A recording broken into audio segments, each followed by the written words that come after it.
secure, don't know what for. You turning heads when you walk through the door. Don't need makeup to cover up. Being the way that you are is enough. Everyone else in the room can see it. Everyone else but you. Baby, you light up my world like nobody else. The way that you flip your hair gets me overwhelmed. But when you smile at the ground, it ain't hard to tell. You don't know, you don't know you're beautiful. If only you saw what I could see, you'd understand why I want you so desperately. Right now I'm looking at you and I can't believe you don't know, you don't know you're beautiful. That's what makes you beautiful. So come on, you got it wrong. To prove I'm right, I'll put it in a song. I don't know why you're being shy and turn away when they're looking through your eyes. Everyone else in the room can see it. Everyone else but you. Baby, you light up my world like nobody else. The way that you flip your hair gets me overwhelmed. But when you smile at the ground, it ain't hard to tell. You don't know, you don't know you're beautiful. If only you saw what I could see, you'd understand why I want you so desperately. Right now I'm looking at you and I can't believe you don't know, you don't know you're beautiful. That's what makes you beautiful.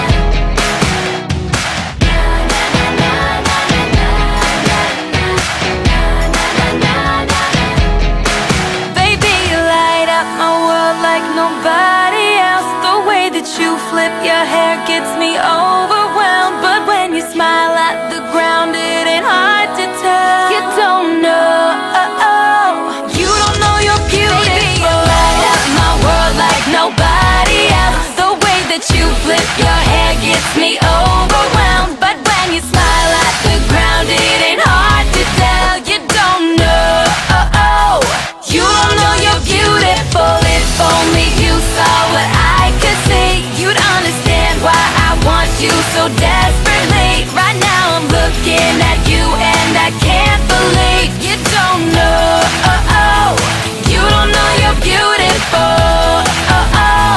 You don't know you're beautiful. That's what makes you beautiful.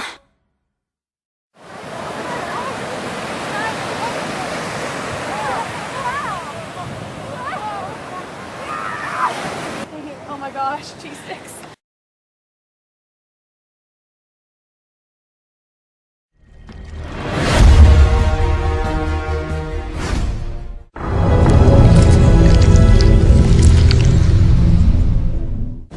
$125 million years ago, northeastern China was joined to North America in a vast continental block named Laurasia. A fossil skeleton from this time provides our only clue to the original ancestor of all marsupials. Its name, Synodelphus zarlahi. It measured about 6 inches long and weighed about an ounce, like a tiny mouse. The first marsupial was a climber, and most likely spent its days scampering across low branches of bushes, feeding on insects. The next oldest marsupial fossil was found in what is now Utah in the United States, dated around 110 million years ago. So it appears that marsupials dispersed south from North America, most likely via a small arc of volcanic islands. During this marathon journey, the tiny mouse-like Synodelphus mutated into variations of the original marsupial. And these species spread into what remained of the ancient continent, Gondwana.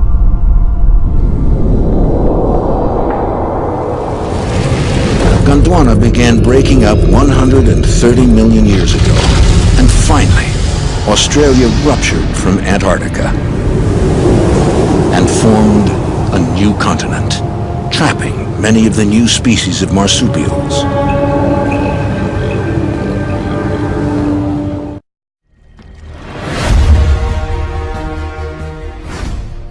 Total Aussie legend, the Australian kangaroo. G'day, I'm Steve Irwin, and on this adventure, we're going to look at some really unique Australian mammals, the pouch mammals, marsupials.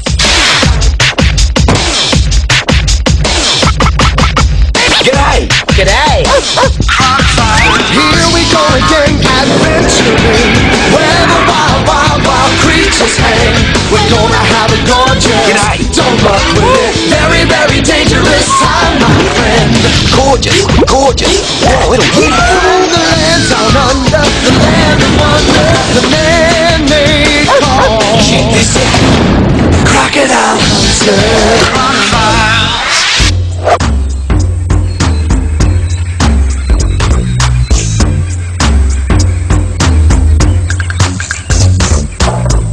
Have a go at this. You know, possums in the roofs of Australian homes is very common. You know, they're always up there. In fact, there's people that just strictly go around removing possums out of people's roofs. On this adventure of Croc Files, we're going to take a look at Australia's marsupial species, just like this little possum. Look at him. He's scrambling to get away, and he's very naughty. He's one of the most common of all the Australian marsupials. And look at his eyes, he's very naughty. And he wakes us up all the time. Some people have a teddy bear. We have a teddy possum. Some possum species will gather leaves, twigs, even grass, and build a nest inside hollow trees to raise their babies. Australia has evolved to contain the most unique of all the fauna types in the world. These are macropods, kangaroos and wallaby species found nowhere else in the world. And they've even evolved to have a whole set of different colours. Let's go and have a look. Hi, sweetheart. Hi. Are you grazing? This is a female red kangaroo. And the big boy male reds, they grow to be the biggest kangaroo species in the entire world. They're quite common throughout inland Australia, all the way into the centre, the red centre. Oh, and away she goes. Me too.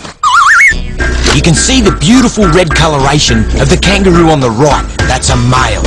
And these are female reds. They've even got joeys in their pouch. Very common to see these throughout inland Australia.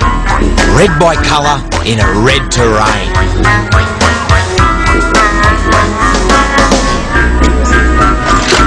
These are the eastern grey kangaroos. As their name implies, they're found along the east coast of Australia. They like the thick rainforests or the open farmlands. Look at the little baby peeking out. They're wonderful mothers, and they'll actually give birth to girl babies when the mother is young in life, giving her more time to raise her up and teach her her important role in the mob. You can see the males are much bigger than the females. There's a little joey now, having a bit of a graze. This joey is too big to go back in its mother's pouch, so it's just starting to be on its own. And have a look at Dad. He's huge! Of course, kangaroos grow to be the largest macropod species in the world. This is a wallaby. This is a black striped wallaby, and there's a whole stack of different wallaby species. You got the black stripes, the rednecks, the pretty faces, and then you've got paddymellons and bedongs. These wallabies are much shorter, stout, quick, and able to get through the undergrowth with rapid transit. because you've got a little stout body posture, haven't you? And they're cute. You can see why they call her a black-striped wallaby. She's got that stunning black stripe. And when they run, they put their little arms out and bop. When you hear the word Australia, it just conjures up kangaroos and wallabies. Boing, boing, boing. It's like Australia's on the bounce. And have a look at these little bunch here. They're wallabies. And we've got 3 different species. This little bloke I've got here is a baby swampy, and he's 8 months old. His mummy was killed, which is really unfortunate, but the good side is he's going to be raised up until he's big enough to let go back out in the wilderness. Now, they're just like baby humans, they really are. See this little toe here? He sucks his toe, just like a kid sucks their thumb. They'll suck one of their toes, the end of their tail, maybe even their tummy. They suck bits and pieces. Oh, you're a little bit worried there? He's got his little face. Have a look at those ears. Macropods have got great hearing. They can hear much better than me. They can hear a potential predator coming at 100 yards or more, easily, even the smallest of predators. He's got great eyes for seeing at night. They can see during the day too. They get a bit sleepy during the day. And these swamp wallabies used to be very common throughout their area, but they're getting more and more uncommon. Whoa, what's this falling out of me shirt? Can you hang on to my swamp wallaby for a minute? I better show you this because it's falling out of my shirt. Have a look at this. You know, when you look at the big scheme of things, you've got the biggest macropods of the kangaroos. The next ones down are the wallabies, and then you've got these little tackers. This is a paddy melon. It's a red-necked paddy melon. You can see why they call them red-necked paddy melons. They've got this beautiful rusty coloration on the back of their neck. Love heavily forested areas. And they're smaller than a wallaby. Here's your wallaby back. This is a little wallaby. In fact, they're both wallabies. A little redneck wallaby and a black stripe. Now, at this age, you can't really tell by looking at him that he's a redneck wallaby. He doesn't have any hair yet, so he doesn't have that red neck. And your little ear's stuck to your head. Here we go. Whoop, there you are. Now you look a little bit more normal. This one's about 5 months old, so it'll be another month or so before he gets hair. And at this age, not only does he have to stay warm in a little pouch, but he's also got to be oiled, because his mother secretes like a natural oil to keep him soft and supple. In captivity, we've got to oil his ears and the tip of his tail so they stay nice and soft. Now, the black striped wallaby is older. He's about 8 or 9 months old and has lots of pretty hair. Now, little boy wallabies can be very independent, and their favorite thing to do is to kick their mother. They practice for when they grow up and have to kickbox amongst themselves for a mate. So the only one to practice on is your mom. So they stand up on these big feet. I like to call them skis. They look kind of like skis. They stand on those big feet, and then they prop off their tail and boot their mom right in the stomach. Brother, to be a mother wallaby, you'd have to be awfully patient. So, another couple of months, and this whole mob of macropods is going to be released back out into the wild. You beauty. Good luck, guys. Good luck. A highly motivated kangaroo can bound over 30 miles an hour. You're really handful. You're really handful. Really a wee little handful. Have a look at this handful of macropod. This is Pippa. Say hi, Pippa. You're all right, sweetheart. Don't get nervous.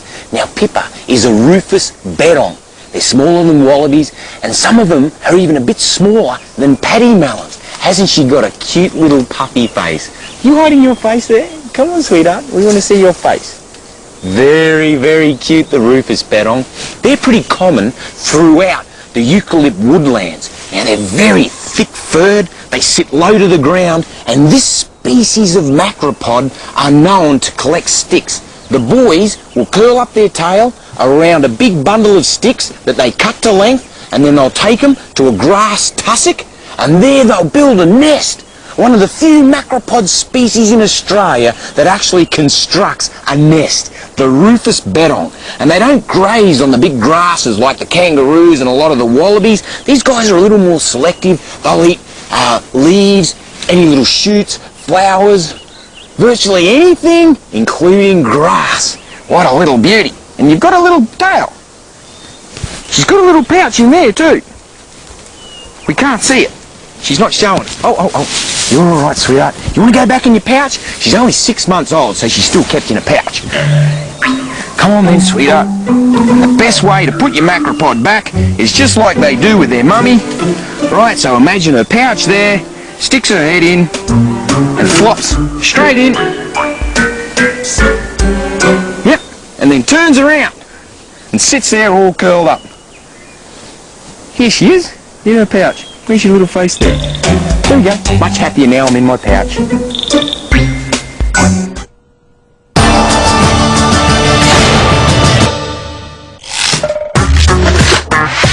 The Rufous Bettong is found A, only in Australia, B, Southeast Asia, or C, throughout the world. The correct answer is A.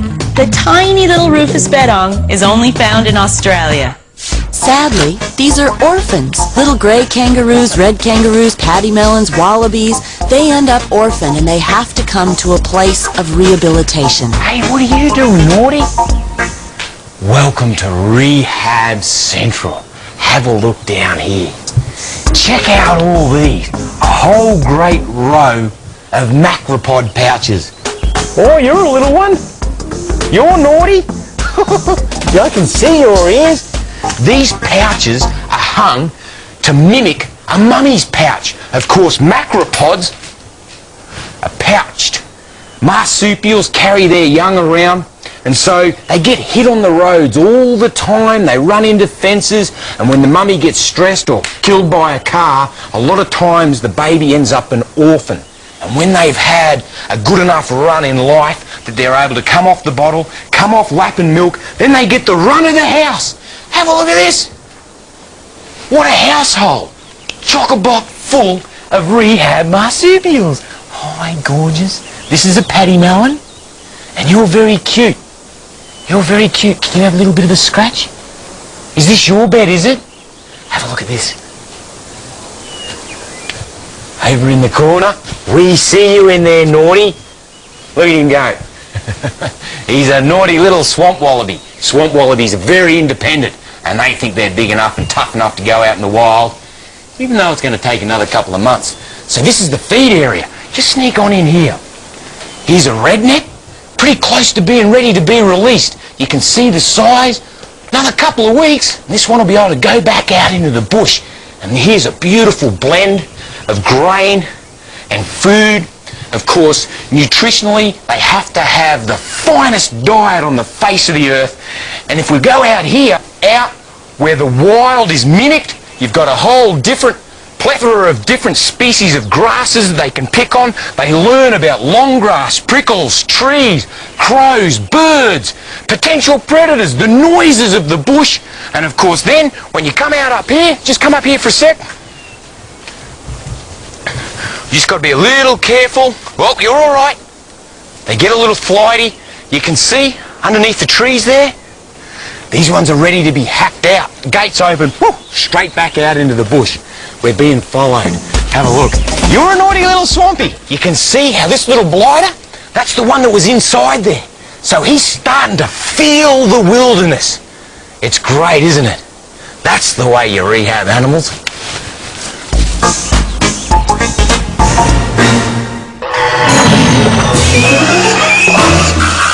Let's go and have a look at probably the most world-famous marsupial of them all, the koala. This is Anne, and Anne has ansecoria. That's a technical term meaning she's got one blue eye and one brown eye. Isn't she beautiful? This little baby koala is only about 9 months old, and at this age, she'd be sitting on her mother's back. Unfortunately, her mother was injured by a car and couldn't take care of her. It'll be several more months before she'll be out on her own, foraging around in the trees, having some eucalyptus leaves. Do you want something to eat, Anne? Oh, you're a pretty little girl. She's a little bit nervous. Of course, koalas are primarily nocturnal, so during the day they spend all their time hiding in the vegetation to avoid predators. It's a natural instinct for her to want to climb up as high as possible up on my head and seek shelter so that no birds of prey or stray dingoes will get a look at her. You're a beautiful girl. Are you a little bit sleepy? They have that sweet little dopey look because they conserve their energy, because they only eat eucalyptus leaves, and that's not really highly nutritional. You're a pretty girl. So now we'll put her back in a quiet little place, give her something to eat, and let her rest up for adventures to come later in life. Hey, Hen.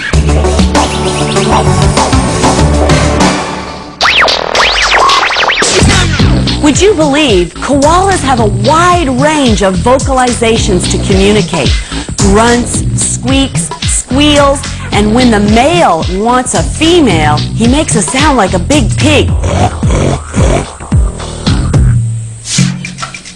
The crocodile hunter's lair is chock-a-block full of wildlife, and here's two feisty little possums that are just about ready for release. They're ringtails, and this is their pouch, and they're nocturnal, so they don't like coming out. Look at their funny little googly eyes. Hey, what a bag of tricks! What a bag of tricks! Haven't they got gorgeous ears? And look at this tail. Have a look at this. It's like another appendage, and they can use that, grip a branch as they swing across to another. Oh, and this is the little girl one. Her pouch is right up under here. Can we see your pouch under there? Can we see your pouch under there? It's under there. She's not going to show us her pouch. And here's her little brother. Come here, mate. Here he is. Come on now. They've got quite unique feet. See how their claws, they've got opposing toes, and that thumb actually enables them to grip onto trees and branches. They're excellent climbers. In fact, there's nothing that they can't climb. And they're strictly arboreal, only living in the trees. Rarely do they come down onto the ground. Okay, let's go back in your pouch, fellas. Come on now. They're a handful, I tell you what. But you want them feisty because they got to go back out into the bush, back out into the wilderness where they belong. It's just a real shame that their mama was killed by a cat, which is a non-native species. There they go. Oh, quick! Put your tail hanging out. This has to be the tiniest tiger. Actually, it's a fat-tailed Dunart. Come here, bring your little fat tail over here. Have a look at that tail. Now, this fat-tailed Dunart is kind of like a tiger because it's a dasyurid. That means it attacks and kills its prey, whether it's a big old scorpion, a grasshopper, or even a little house mouse. It'll ferociously attack it and eat him up. This is a nocturnal species, and you can tell that by his great big eyes. He's got those huge eyes for looking around at night, and he's constantly foraging, because you got to be on the go to grab yourself something to eat. Now, he stores all of his fat in his tail, so that if there's lean times and he can't get a meal, he's got these wonderful fat reserves. He's got little tiny feet, and he runs around all the time like he's had too much coffee to drink. Now, when they're out hunting, they use a technique to avoid predators because while they're looking for a meal, everything's trying to eat a fat-tailed Dunart. There might be owls or snakes, and they'd have a go at this little guy, so he's got to move quick. Have a look at this. You're all right, mate. You're all right. You're all right. This is a bandicoot, and you can see the teeth, and he's baring them right at me. Really long snout, very typical of a bandicoot, and he's got head trauma. He got nailed by a little fox terrier right in the head, but he's coming good. Ooh, see how he's got his mouth open, baring his teeth? He's angry, and he's going to bite me. He's got his ears tucked back, but luckily, his eyes have come back out. When we first got him, he had his eyes all shut up. Look at his little front feet. He uses them to dig up his food source. Bandicoots are omnivorous. They'll eat roots, shoots, leaves, insects, any form of meat they can get hold of. You know, the other amazing thing with the bandicoot is they've got a pouch. That's right, they're a pouched mammal, which means they're a marsupial, and it faces backward just like another big marsupial, a wombat. Let's go and check a wombat out.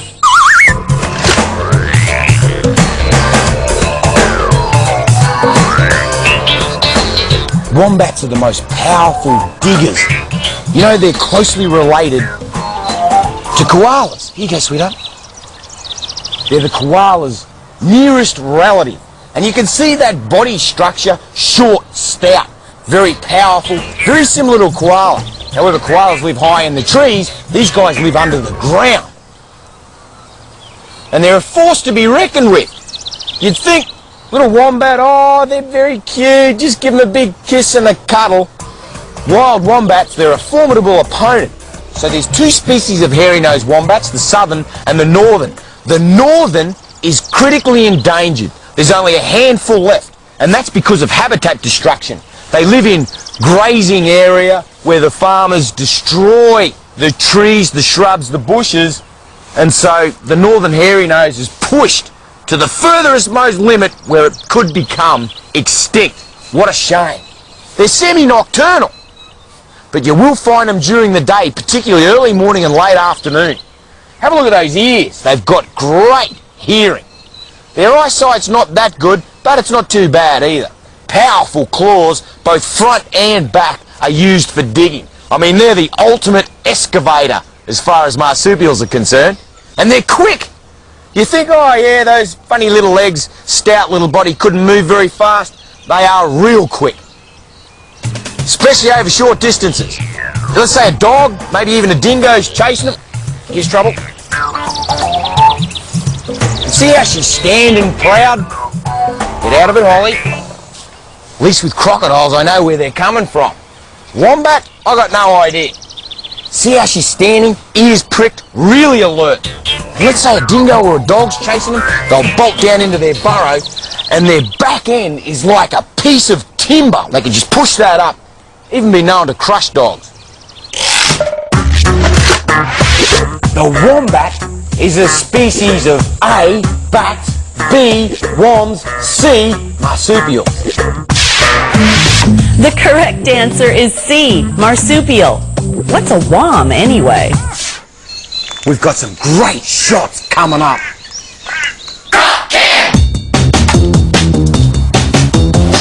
Oh, hi, Holly. Hi, sweetheart. Hi. What a good girl. Ow. Oh, whoops. Yep. That's what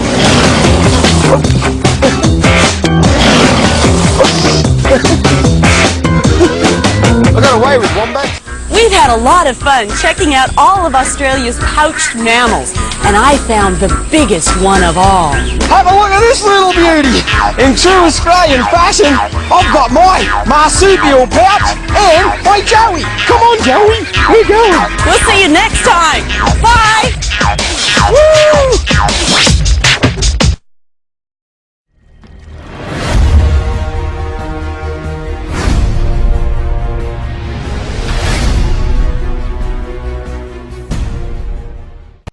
It was well armed with retractable claws on both its hands and its feet. Its thumb claws were particularly well developed. Some people think of these as actual killing weapons, that the marsupial lion actually went in and sliced and diced its prey, opened it up with the claws, and that they might then have bled to death. I think that's pretty unlikely. In reality, these massive thumb claws, I think, would have been used as grappling hooks. But not everyone agrees that Thylacoleo has the ability to be a lethal killer, or to defend itself against human predators. One of its features is especially puzzling.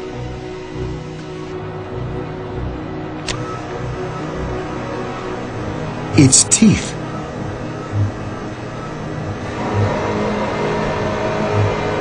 At first look, Thylacoleo's teeth don't resemble those of a typical carnivore. So Dr. Rowe is putting the creature to the ultimate test. He scans a complete skull of a small Thylacoleo from the South Australian Museum.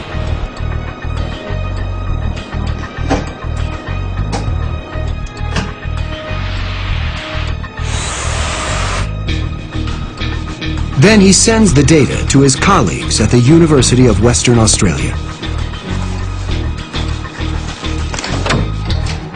Using a technique known as rapid prototyping, they build a full-size cast of the skull and jaw.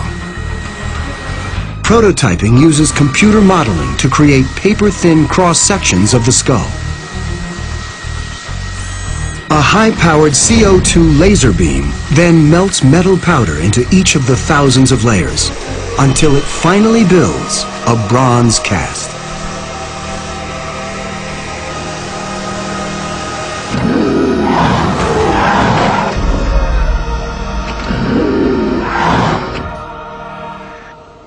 In collaboration with the University of Newcastle in New South Wales, Dr. Rowe designs a method to estimate the bite force of the marsupial lion.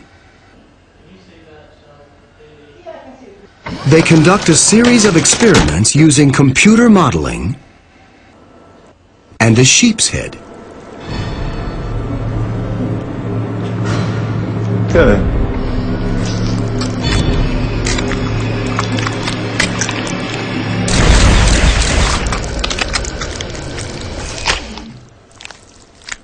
First of all, we've had these large incisors at the front penetrate the flesh.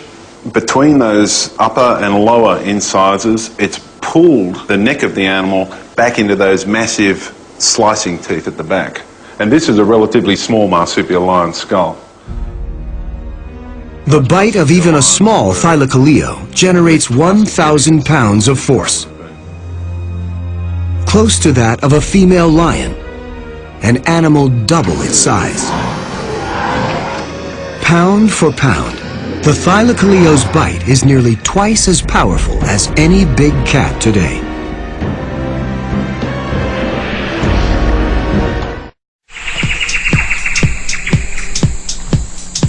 Australian possums are one of the few native mammals which have got relatives outside of the country. Their cousins in America are called opossums, and they carry their tiny babies in a kind of pouch, just like these ringtails.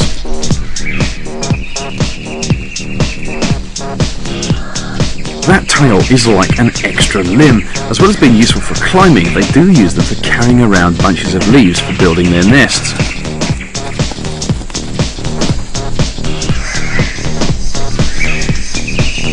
If you follow the tail of the top one, you see the tail of the other one to the left. You can't see it very easily. The youngster's hanging, he's got his face down into the vegetation.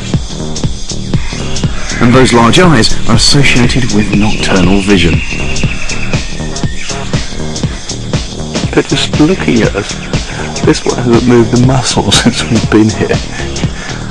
I've got big eyes.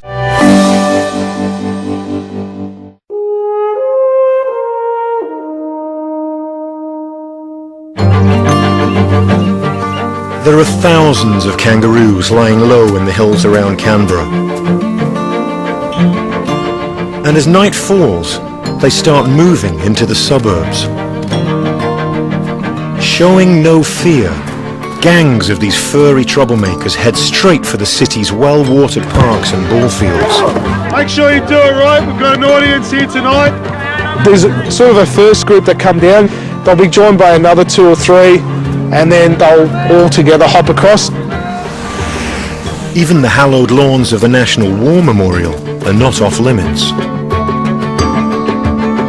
The mob will spend the whole night grazing. I'm staring out of my window and the rain is pouring down. When you left, I was so low, but I'm not gonna drown. I don't need no shoulder